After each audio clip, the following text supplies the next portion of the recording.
In today's video, I'm going to teach you how to extend a background in Affinity. By the end, you'll know how to increase your canvas area so your background has more breathing room, perfect for banners, social posts, or adding space for text without squeezing your subject. Start by opening the Affinity app on your computer and loading the image you want to work with. It helps to glance at the Layers panel to understand your setup. If your document has a background layer or a single pixel layer, that's great. Just make sure the layer you want to extend is active so the changes apply where you expect. If clicking doesn't seem to select it, use the Layers panel to highlight it. This simply ensures the crop preview you're about to see corresponds to your image. Next, click on the background in the canvas to confirm it's the active area you're focusing on.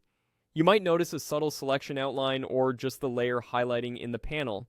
Either is fine. The goal is to tell Affinity which content you're framing as you expand the workspace. Now, head to the toolbar on the left and choose the Crop tool. It usually looks like an overlapping right angle icon. Once selected, you'll see a bounding box with handles around your image. This tool isn't just for trimming, it can also enlarge the canvas, which is exactly what we want. Click and drag the crop handles outward beyond the current edge of your background. You can pull a single side to add space on one edge or drag a corner to expand both horizontally and vertically. If you want to keep the subject centered while extending evenly, hold Alt or Option as you drag to mirror the adjustment from the opposite side. Take a moment to consider composition.